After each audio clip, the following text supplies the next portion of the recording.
आज हरियाणा 57 साल का हो गया।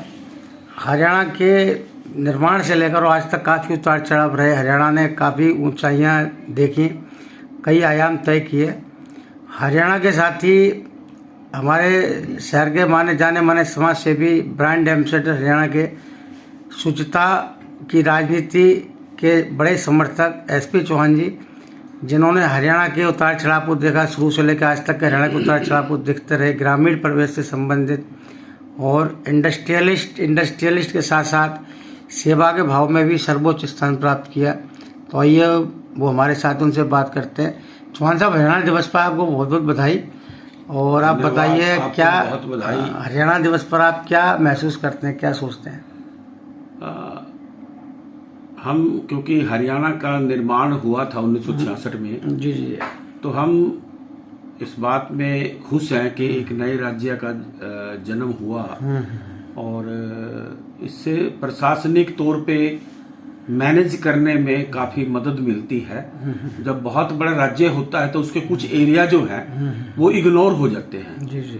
तो छोटे छोटे राज्य से ये फायदा रहता है कि उसको इजीली कंट्रोल किया जा सकता है और डेवलपमेंट चारों तरफ जो है चहुमुखी विकास किया जा सकता है। जहां तक पंजाब से जुड़े होने की जो बात थी, हमारे लिए वो भी खुशी की बात थी, क्योंकि जो पंजाब की कल्चर है वो काफी मजबूत और ऐसी कल्चर है जिसमें सामाजिक रूप में जो इंसान है वो अपने आप को ऐसा महसूस करता है कि वो धर्म के रास्ते पे, सामाजिक काम के रास्ते पे, स्वच्छ राजनीति के रास्ते पे, पंजाब का जो कल्चर है, जो वहाँ गुरु की शिक्षाओं का एक क्षेत्र रहा है पंजाब, तो पंजाब के साथ रहते हुए भी हरियाणा बड़ा खुश था। परंतु अब अलग से एक स्टेट बनी है 1966 में, उसके बाद हरियाणा ने बहुत विकास किया है, पूरा तवज्जो दिया गया है। तो हम खुश हैं कि हम हरियाणा वासी हैं और आज हरियाणा दिवस है। मैं यहाँ एक छोटा सा अर्ज करना चाहूँगा हरियाणा निवासियों को भी, और जो समय समय पर सत्ता में रहे जो अलग अलग पार्टियों के लोग हैं। आज पंजाब और हरियाणा में सबसे बड़ी जो समस्या है वो नशे की समस्या है। हमारा युवा, यहाँ तक कि जो एजुकेशन से जुड़े स्टूडेंट जो हैं वो भी आज नशे के, सूखे नशे के, कोकीन, चरस, गांजा, स्मैक, इन खतरनाक नशों की चपेट में आ रहे हैं। शराब तक फिर भी, वो भी बुरी बात है, शराब पीना भी बहुत बुरी बात है, क्योंकि होश में रहकर भी आज जीवन बड़ा कठिन है। जीवन को बहुत सारे चैलेंजेज हैं। ऐसे में अगर हमारा युवा वर्ग नशे की गिरफ्त में आ गया तो वो सहजता से अपनी जिंदगी नहीं जी पाएंगे। बहुत सारे घर उजड़ रहे हैं आजकल, तो एक एक दो दो बच्चा है घरों में, और अगर वो भी नशे के रास्ते पे चल पड़ा तो पूरा परिवार बर्बाद हो जाता है, बस किसी का चलता नहीं है। तो आज हमारे सामने बहुत बड़ा चैलेंज है ये। हरियाणा विकास में जो बहुत बड़ा रोड़ा है वो हमारा युवा जो नशे में फंसता जा रहा है। आज अश्लीलता, नग्नता, गंदगी जो है वो भी कोड की तरह हमारे समाज में बढ़ रही है। और जहां नशा और अश्लीलता, नग्नता, गंदगी होगी वहां युवा गर्दन उठा के जी पाए, जिंदगी को अच्छे से बसर कर पाए, ये बड़ा मुश्किल है। चौहान साहब, जैसे हरियाणा में एक बड़ी समस्या आ रही है कि यहाँ का बच्चा विदेश ज्यादा जा रहा है।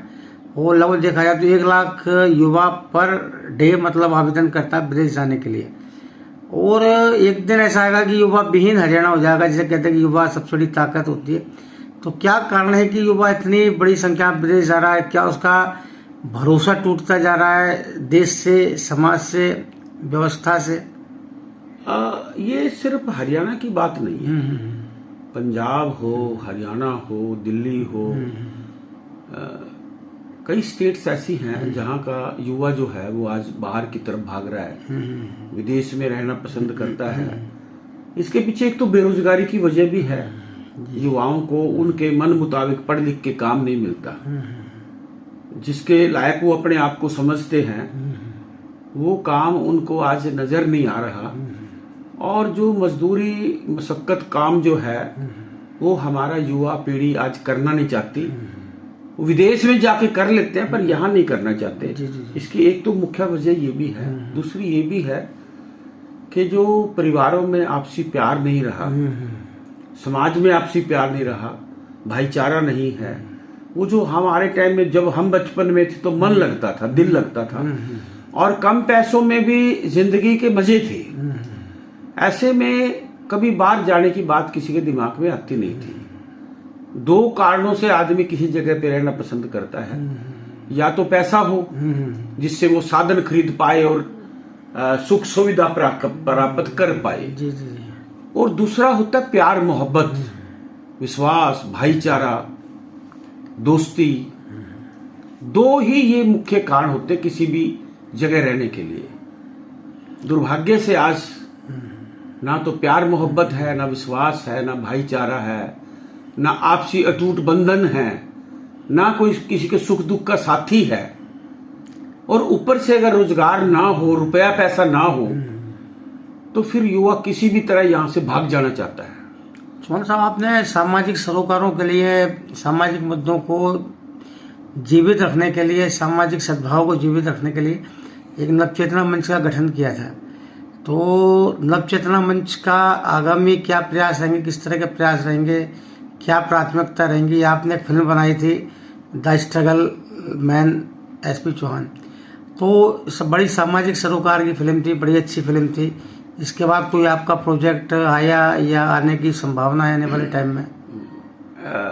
इसमें जैन साहब मैं ये कहूँगा कि वो जो पिक्चर बनी थी वो संदीप साहिल द्वारा लिखित बुक पे बनी थी। जी हाँ, संघर्ष को सलाम। हाँ, आपके जीवन पर। और वो इस दरमियान में जब कोरोना आया जी तो हमें आर्थिक रूप में काफी उसने नुकसान पहुंचाया। जी तो कुछ भी करने के लिए रुपए पैसे की भी जरूरत रहती है। और नवचेतना मंच के जो थीम है उस पे हम काम करते हैं। अभी जो एक बहुत बड़ा संगीत का प्रोग्राम हुआ था, रफी नाइट, उसमें काफी मोहम्मद रफी के बेटे भी आए थे, शाहिद रफी, और शहर के हजारों लोगों ने उस प्रोग्राम का आनंद लिया।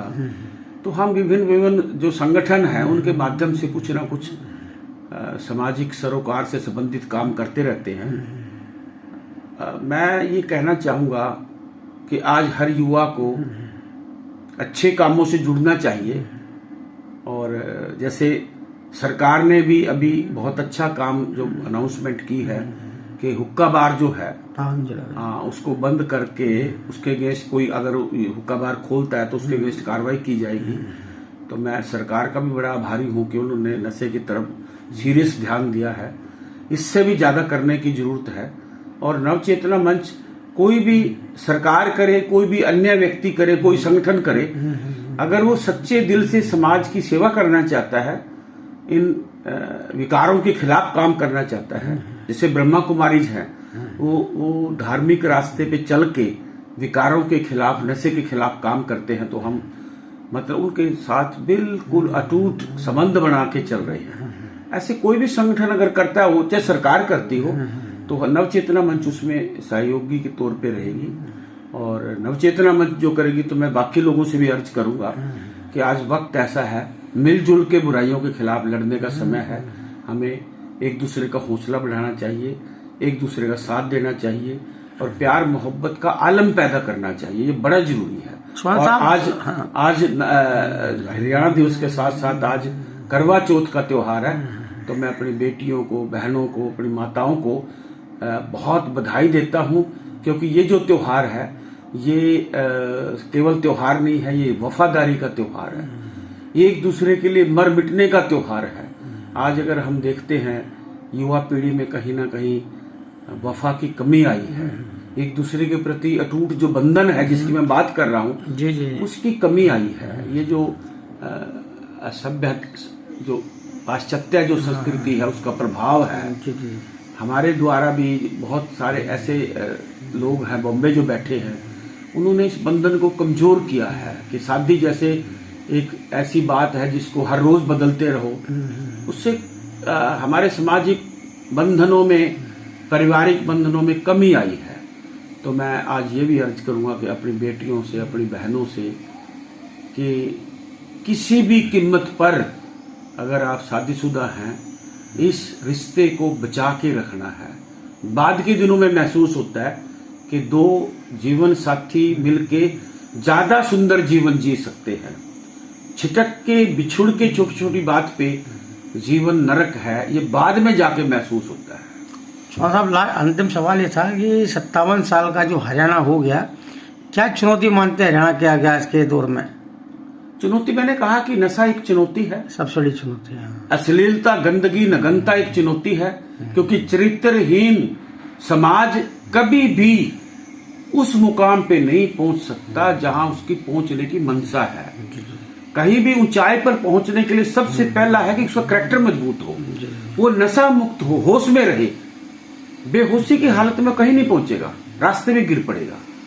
तो ये हरियाणा के लिए चुनौती है। और नशा, अश्लीलता, नग्नता और बेवफाई चुनौती समाज। बेवफा समाज कभी भी सुख का कारण नहीं बन सकता।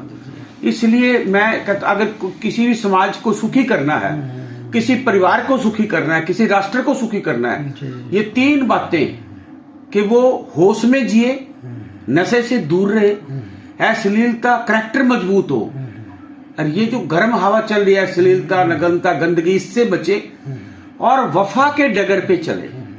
वफा हमेशा एक मजबूत समाज की नींव डालती है, एक मजबूत परिवार की नींव डालती है। तो इन बातों को ध्यान रखते हुए, बाकी कोई कमी नहीं है, न सड़कों की कमी है, न पैसे की कमी है, इतने साधन हैं कि सड़कों पे चलने की जगह नहीं है। बाकी डेवलपमेंट, इकोनॉमिकली डेवलपमेंट में मैं कोई दो राय नहीं है, बहुत ठीक है, बहुत सही चल रहा है। चाहे वो सरकारें करा रही है, चाहे लोग कर रहे हैं, आगे बढ़ रहा है देश। आज से 20 साल पहले जो कुछ था वो उससे आज बहुत आगे है। 40 साल पहले जो देश था आज उससे बहुत आगे है। परंतु सामाजिक सुख, जीवन के सुख, सुकून बहुत नीचे की तरफ गए हैं। ये भी अपने आप में एक सच है। आपका बहुत बहुत धन्यवाद, अपने समय दिया।